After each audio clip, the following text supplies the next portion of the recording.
그들은 인간이 불확실한 세계 속에서 어떻게 자신의 삶을 의미 있게 만들 수 있을지에 대해 고민했습니다. 카미는 부조리한 상황 속에서도 절망하지 않고 살아가는 용기를 강조했고, 니체는 기존의 도덕적 굴레에서 벗어나 스스로를 창조하는 인간의 힘을 강조했습니다.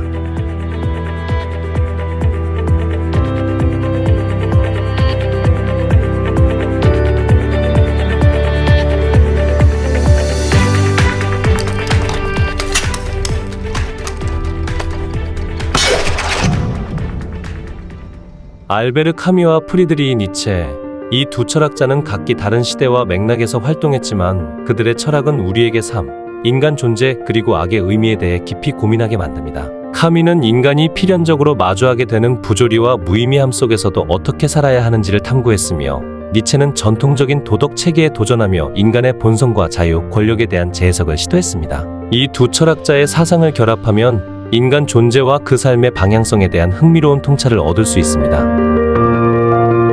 알베르 카미, 부조리와 인간 존재의 의미. 카미는 20세기 프랑스를 대표하는 철학자이자 작가로 그의 사상은 부조리 철학으로 잘 알려져 있습니다. 그는 인간이 삶의 무의미함을 인식할 때 겪는 혼란과 고통을 부조리라고 불렀습니다. 카미의 대표작 시지프 신화에서는 인간의 삶을 영원히 무의미한 돌을 굴리는 시지프에 비유하며 그 과정에서 우리가 어떤 태도를 취할 수 있을지 탐구합니다. 카미에게 있어서 부조리는 인간과 세계 사이의 불일치에서 비롯됩니다. 우리는 의미를 찾고자 하지만 세상은 우리에게 아무런 확답도 주지 않습니다. 이러한 상황에서 카미는 삶의 무의미함을 받아들이고 그 속에서도 살아가는 반항적 인간을 제안합니다. 그는 삶의 부조리를 직시하면서도 그 속에서 행복을 찾아가는 것이야말로 진정한 인간의 자유라고 주장합니다. 우리는 부조리한 세계 속에서도 행복할 수 있다는 그의 철학은 인간이 자기 존재의 의미를 스스로 만들어가야 한다는 메시지를 담고 있습니다. 프리드리히 니체, 도덕의 재해석과 초인. 니체는 19세기 독일 철학자로 전통적인 도덕 체계와 기독교적 가치에 대해 강한 비판을 제기했습니다. 그는 도덕적 가치가 힘없는 자들이 강한 자들을 억제하기 위해 만들어진 것이라고 보았습니다. 이러한 체계를 노예 도덕이라 부르며 이를 거부하고 자신만의 삶의 기준을 세우는 인간을 초인이라 불렀습니다. 니체는 초인이 기존의 선과 악을 초월해 자신의 삶을 창조적으로 재구성하는 존재로서 이상적인 인간형이라고 제시했습니다. 니체의 철학에서 악은 전통적인 도덕적 개념에 매이지 않고 인간의 본성을 긍정하고 더 큰 자유와 자기 실현을 추구하는 행위로 해석될 수 있습니다. 그는 힘과 의지의 추구를 통해 인간이 자신의 잠재력을 발휘하고 기존의 도덕적 억압에서 벗어날 수 있다고 주장했습니다. 니체는 신은 죽었다는 선언을 통해 기존의 도덕적 절대성이 사라진 세계에서 인간이 스스로의 가치와 목적을 창조해야 한다고 강조했습니다. 카미와 니체의 철학적 접점, 의미와 자유의 추구. 카미와 니체는 서로 다른 방식으로 인간의 자유를 탐구했습니다. 카미는 삶의 무의미함을 인정하면서도 그 속에서 스스로 의미를 찾고자 하는 인간의 모습을 그렸습니다. 그의 부조리 철학은 인간이 불확실한 세계 속에서 스스로의 삶을 반항적으로 살아가는 방법을 제시합니다.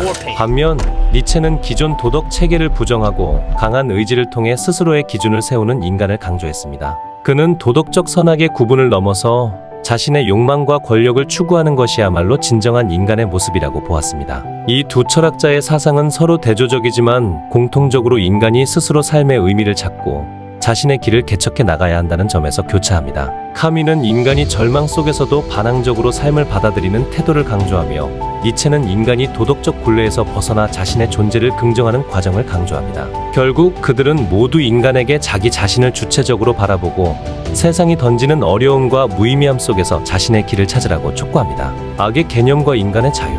이 두 철학자의 사상은 악의 개념에 대한 흥미로운 재해석을 가능하게 합니다. 니체에게 있어서 악인은 단순히 도덕적 규범을 어기는 부정적인 존재가 아니라 자신만의 기준에 따라 삶을 살아가는 존재입니다.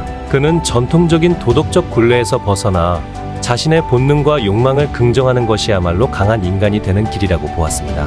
이는 기존의 도덕적 질서에 얽매이지 않고 자신의 욕구와 의지를 솔직하게 받아들이는 태도를 지지합니다. 카미의 시각에서도 악은 다르게 해석될 수 있습니다. 그의 부조리 철학은 인간이 세계의 무의미함에 직면했을 때 기존의 도덕적 기준을 넘어서는 태도를 가능하게 합니다.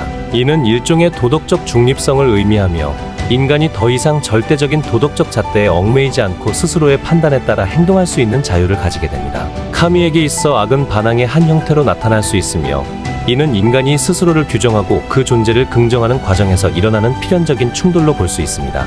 악인으로서의 삶의 경계를 넘어서 카미와 니체의 철학은 인간이 악인의 길을 선택할 때 어떤 의미와 가능성이 있는지에 대한 흥미로운 관점을 제시합니다. 이는 단순히 기존의 도덕을 거부하는 것을 넘어 자기 자신과 세계에 대해 더욱 깊이 이해하고 주체적인 삶을 살아가는 것을 의미합니다. 니체의 초인은 자신을 억누르는 도덕적 굴레를 파괴하고 자신만의 가치를 창조하는 존재입니다.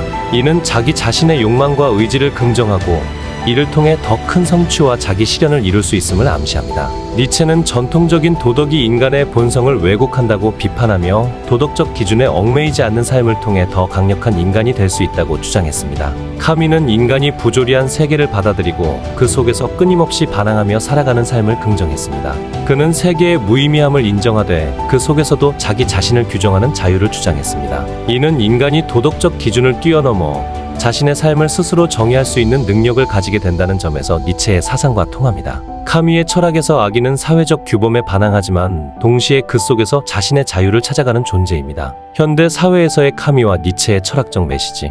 카미와 니체의 철학은 현대 사회에서도 여전히 유의미한 메시지를 전달합니다. 그들은 인간이 불확실한 세계 속에서 어떻게 자신의 삶을 의미 있게 만들 수 있을지에 대해 고민했습니다. 카미는 부조리한 상황 속에서도 절망하지 않고 살아가는 용기를 강조했고, 니체는 기존의 도덕적 굴레에서 벗어나 스스로를 창조하는 인간의 힘을 강조했습니다. 이러한 철학적 탐구는 오늘날 많은 이들에게 깊은 사유의 기회를 제공합니다.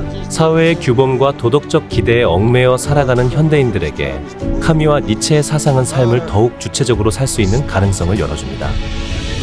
그들은 우리에게 기존의 가치와 질서를 넘어 자기 자신을 탐구하고 자신의 삶을 스스로 정의해 나가는 자유의 길을 보여줍니다. 결국 카미와 니체는 인간에게 주어진 가장 큰 도전과 동시에 가장 큰 기회를 이야기합니다. 그것은 바로 스스로의 존재를 어떻게 규정하고 그 속에서 어떻게 살아갈 것인가에 대한 질문입니다. 삶의 무의미함을 인정하고도 그 속에서 자신의 의미를 찾으려는 카미의 철학과 기존의 도덕적 질서를 초월해 자신만의 가치를 창조하려는 니체의 철학은 우리가 삶과 세상에 대한 새로운 시각을 가질 수 있도록 도와줍니다. 이 두 철학자의 사상은 오늘날에도 여전히 많은 이들에게 영감을 주며 우리 각자가 어떻게 더 자유롭고 의미 있는 삶을 살아갈 수 있을지에 대한 중요한 통찰을 제공합니다.